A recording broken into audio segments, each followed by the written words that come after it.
physical examination of arteriovenous fistula. As we all know, arteriovenous fistula is the preferred axis and also remains the Achilles heel for dialysis patients. A good vascular axis is vitally important for adequate dialysis therapy. A well-functioning axis makes life easy for both the patient and the dialysis staff, and hopefully the patient will not have to endure multiple sticks to get a good dialysis treatment.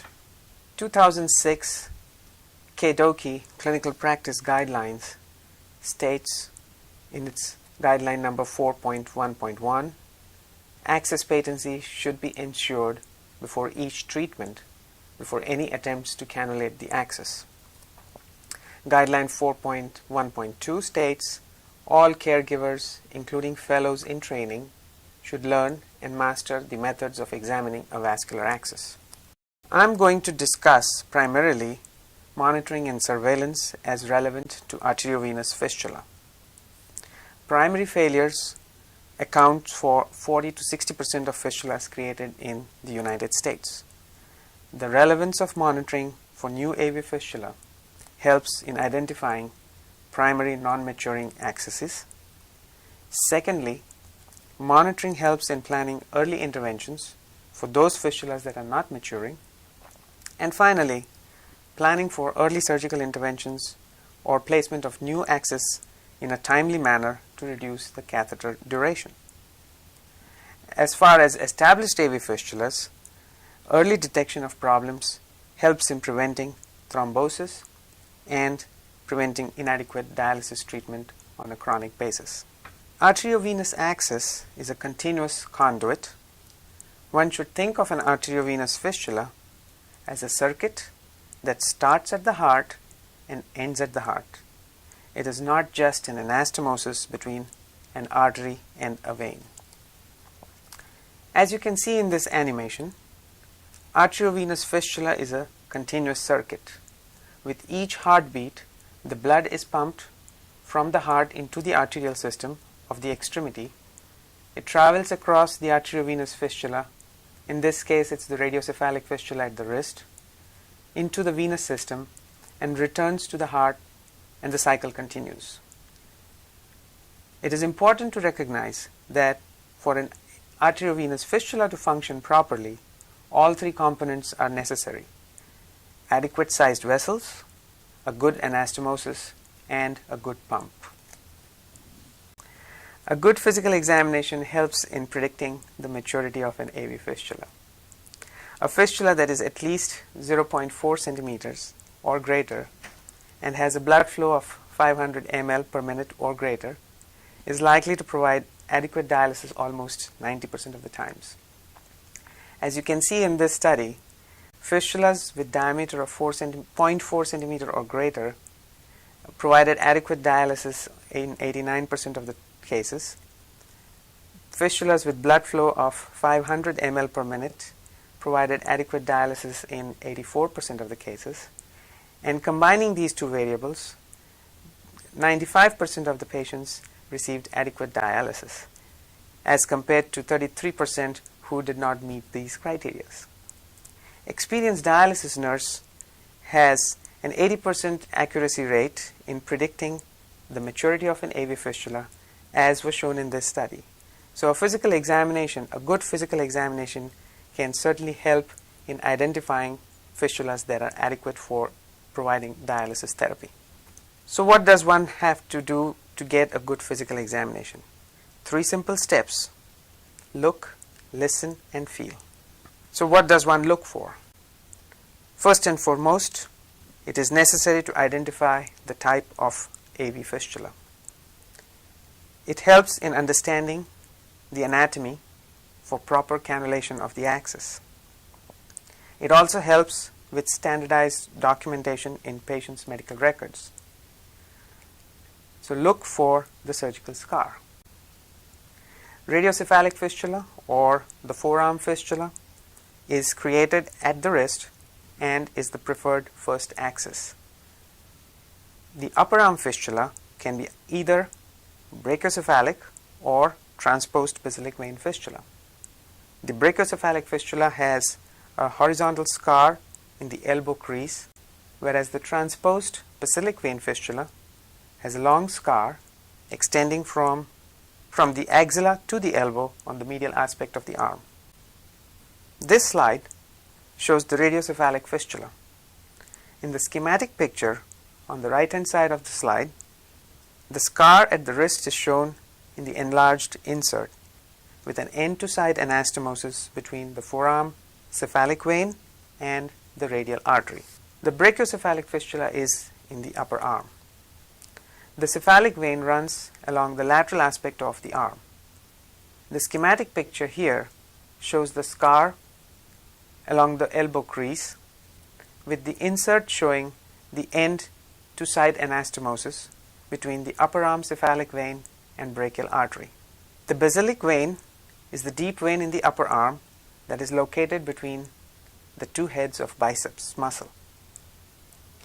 The vein is transposed into a superficial tunnel for easy cannulation during dialysis.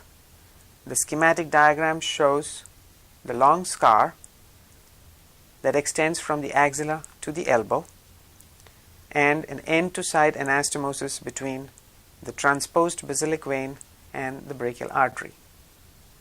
The magnified insert shows the swing site, that is the point where the basilic vein is mobilized from its deeper tissues to the superficial tunnel. Innovative surgeries and complex scars can give an idea about the type of unconventional fistulas. Here you can see a long scar in the forearm that extends from the wrist to the elbow. The forearm cephalic vein has been mobilized in a loop configuration and anastomosed to the brachial artery at the elbow. The loop configuration looks similar to an arteriovenous graft, but unlike the looped graft, the surgical scar is long and extends all along the entire length of the forearm. It is important to differentiate between a loop graft and a loop AV fistula because the cannulation techniques are different. Here you can see a transposed forearm basilic vein fistula. The basilic vein runs along the medial and posterior aspect of the forearm. It is mobilized to the anterior or the volar surface of the forearm and anastomosed to the radial artery at the wrist. The picture on the top shows a well-developed forearm transposed basilic vein fistula. The picture on the bottom shows the scar on the posterior medial aspect of the forearm. Signs of inflammation. Redness and rash over the fistula outflow tract could suggest infection or inflammation. Early diagnosis can help prevent bacteremia and its associated catastrophic complications such as cellulitis and sepsis.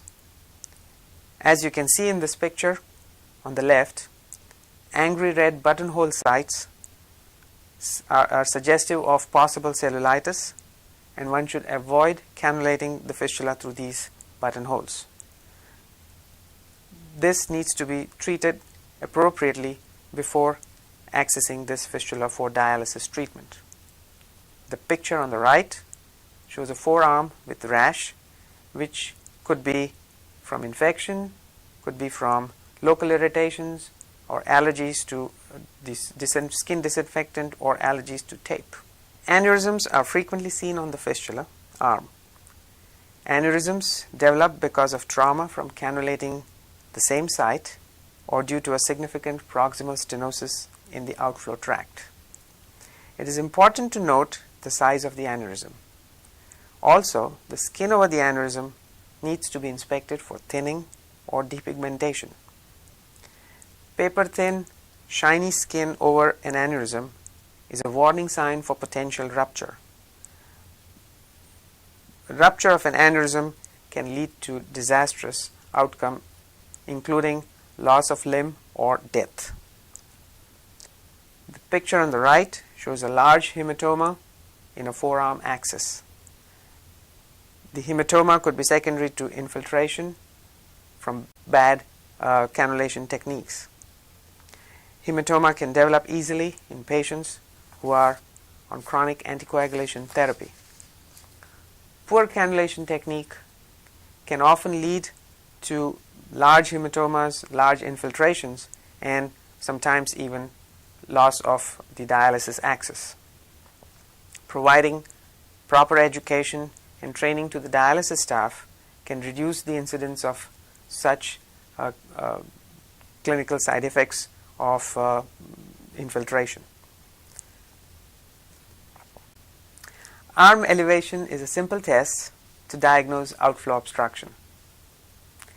In the absence of outflow obstruction, the fistula collapses completely on arm elevation. So a normal outflow, the fistula should collapse with arm elevation. In the presence of obstruction, the portion of fistula distal to the obstruction remains distended, while the portion proximal to the obstruction or stenosis collapses completely on arm elevation. In this video clip, the arm with a radiocephalic fistula is seen in the horizontal position. There is a small aneurysm at the wrist that's distended when the arm is in horizontal position. The fistula collapses, or the aneurysm flattens out completely, as you can see here, when the arm is raised. And again, when the arm is lowered and made horizontal, the aneurysm fills up, the fistula fills up, and it appears distended. Thus, in the absence of outflow obstruction, as you can see clearly, the distended fistula collapses completely. It's a very simple test. It does not take more than a few seconds. Inspection for central vein stenosis. Central vein stenosis is seen in patients who have received multiple central vein catheters or have endovascular leads from a cardiac rhythm device. Central vein stenosis leads to swelling of the entire extremity, as seen in the picture on the left. It also leads to development of collateral veins along the pectoral and shoulder regions, as seen in the picture on the right. The picture on the left shows the swollen right upper extremity when compared to the left. The picture on the right shows again the collateral veins that have appeared in the axillary and pectoral regions in a patient with a transposed basilic vein fistula. Steele syndrome may lead to peripheral cyanosis. The hand and fingers get cold and blue, as seen here in the picture on the left. The picture on the right compares a normally perfused pink hand to a cyanosed hand in a person with Steele syndrome. Steele syndrome is common with upper arm fistulas compared to forearm fistulas, and is frequently seen in elderly patients, patients with peripheral arterial disease, which may be related to smoking or diabetes. Moving on to palpation of the fistula. Palpation involves assessment of the inflow, assessment of the outflow, and assessment for accessory veins.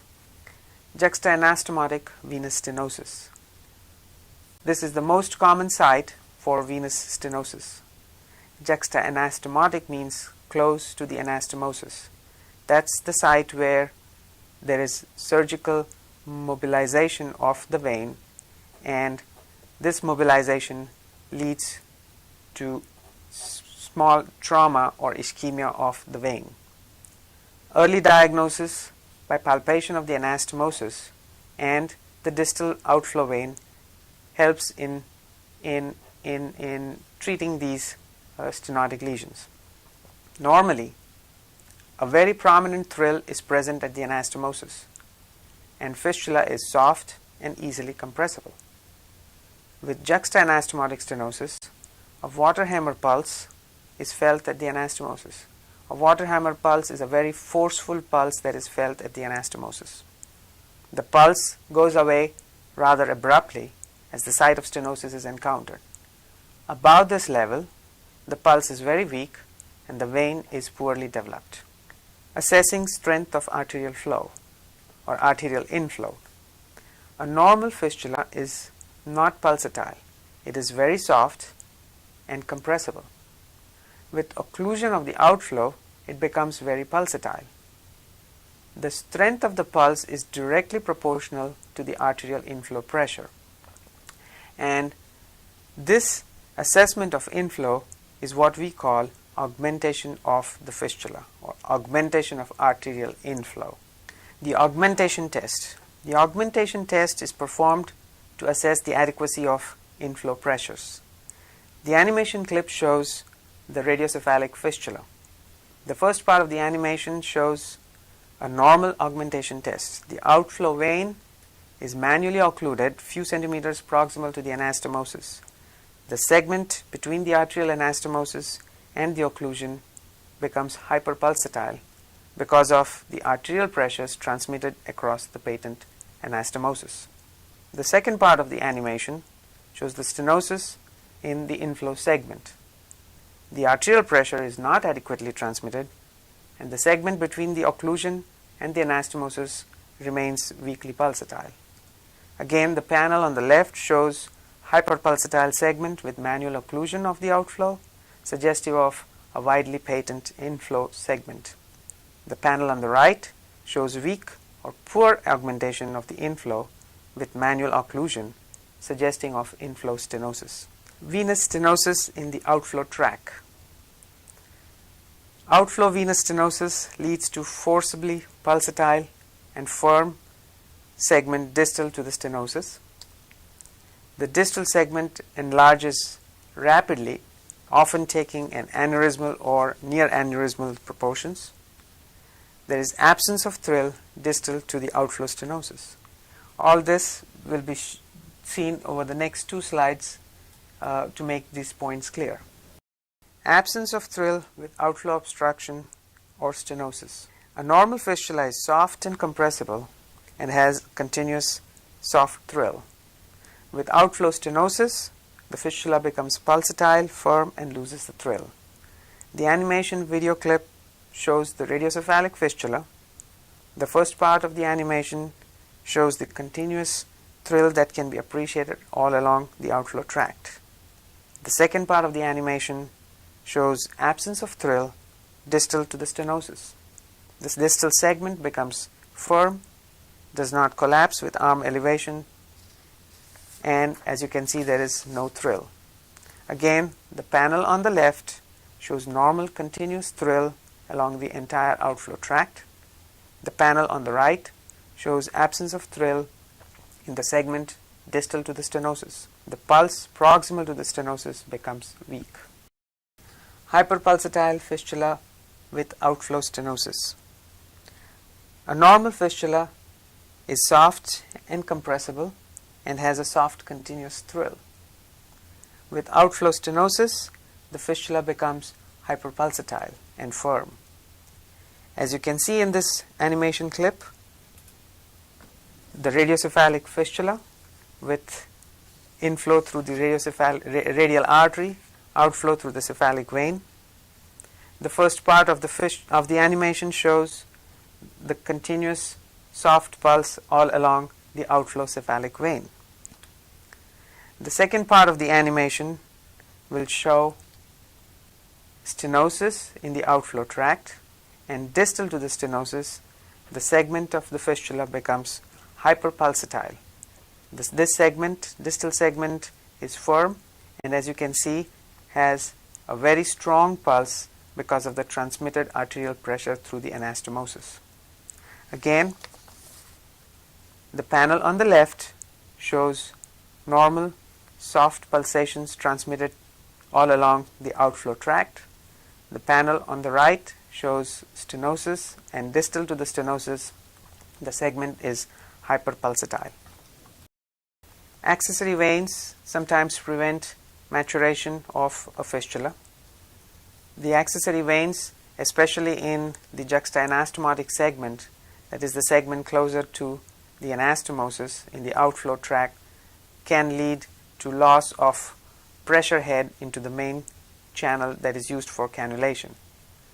Normally on examination, the thrill that is palpable over the arterial anastomosis disappears completely when the downstream or the outflow of the fistula is manually occluded. If the thrill does not disappear with manual occlusion of the outflow, then one should suspect an extra channel or an extra outflow channel that we call an accessory vein, which may be present between the anastomosis and the point of occlusion. Accessory veins lead to sometimes poor or failure of maturation of arteriovenous fistula. As you can see in this animation clip, the radiocephalic fistula, we zoom into the radiocephalic anastomosis, and in a normal radiocephalic fistula with occlusion of the outflow and a normal inflow, the segment between the anastomosis and the occlusion, there is absolutely no thrill that can be appreciated. The thrill disappears completely with occlusion of the outflow. In the presence of an accessory vein, despite occlusion, the thrill persists, especially if the accessory vein is large. As you can see here, the segment between the occlusion and the anastomosis, there is persistent thrill. Again, in the left hand side panel with a normal fistula, occlusion leads to absence of thrill. In the right hand panel, in the presence of accessory vein, despite occlusion, the thrill persists. Sleeves up for arteriovenous graft. This is a very important test for every patient who has an arteriovenous graft. Grafts do not tend to stay open forever, and especially in patients who have good upper arm vessels, it's necessary to check for the presence of dilated veins in the upper arm that can be used subsequently for an arteriovenous fistula creation. So it's vitally important that every patient who has a forearm AV graft should have a routine sleeves up examination of the upper arm. As you can see in this patient, the upper arm cephalic vein has nicely developed. So in future, when the AV graft fails, the upper arm cephalic vein can be utilized for conversion to an arteriovenous fistula. So we move on to auscultation, or the listen part of physical examination. You need to listen to the entire axis arm, so not just at the anastomosis or not just at the cannulation site. One should auscultate from the anastomosis all the way to the chest. There might be stenosis or abnormal findings all along the outflow tract. This is how a normal bruit, which is soft, continuous, both during the systolic and diastolic phase of the cardiac cycle, is heard over the anastomosis as well as along the outflow tract, mainly over the cannulation segments.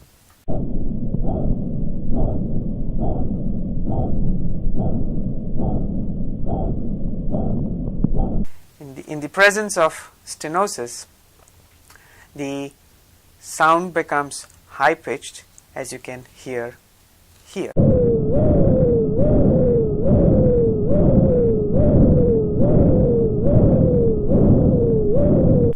More mistakes are made from want of proper examination than for any other reasons. Thank you very much for your attention.